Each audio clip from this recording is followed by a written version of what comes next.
Hi, so this is our part 2 of our gizmo. This is our activity C. I didn't want to put it all in one day, so we're splitting it up into 2. So same thing, if you click on the link in our Google Classroom post, it's going to take you here.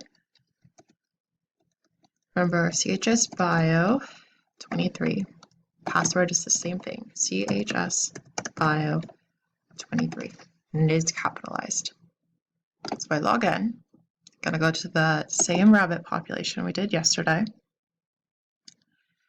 And here we are. So activity C. It's already reset because we just opened it. On the simulation pane, we're gonna select ample for our land, which it's already at. Next, not all limiting factors are related to a population's density. Density independent factors affect a population regardless of its size and density. So think about what are some ways that could limit the population, whether it's a small or large rabbit population at the time. So think about it, gather some predictions there. Next, I already did this part, but I'm going to walk you through it because you do need to be able to collect a screenshot of this and post it in the document, which I'll walk you through.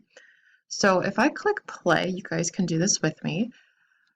I'm going to allow the population to reach the carrying capacity. Remember, if it reaches the carrying capacity, it's going to teeter-totter around a certain point. It's going to go up and down and back up and back down.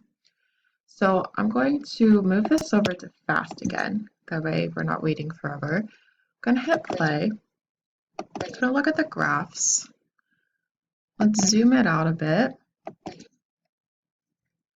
And we're going to just wait until it gets to a carrying capacity.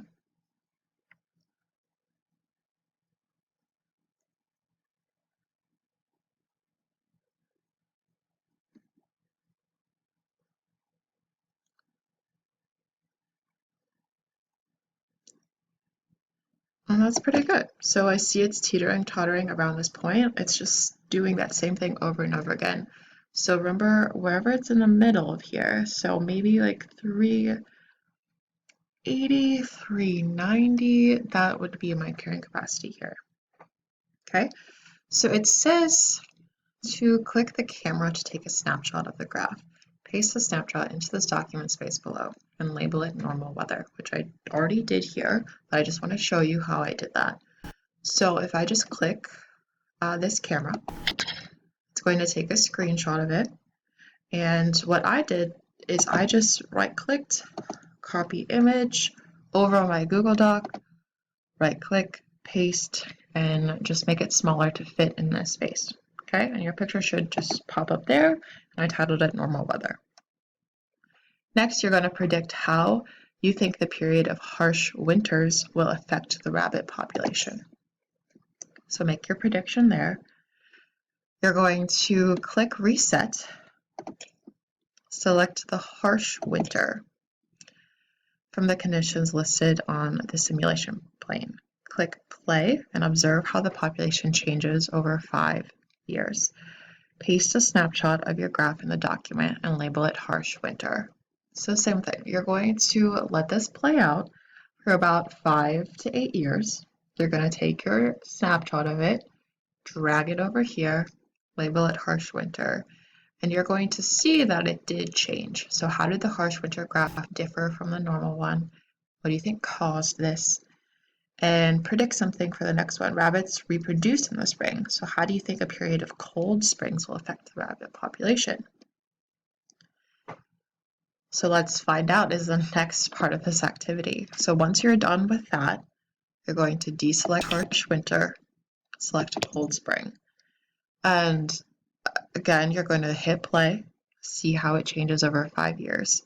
Paste a snapshot of your graph in the document and label it cold spring. And I'll make it right now, but you should see this space. I'll make sure I tell you where to put it, so you're going to place that snapshot right in this space. Okay? Answer these questions. After you're done with that, you're going to deselect cold spring, try hot summer, click play, do the same thing, and compare how those conditions of the weather affected your population size and your carrying capacity. And that should be it. Okay. Remember on Google Classroom, you should have the option to turn it in and you should be good to go.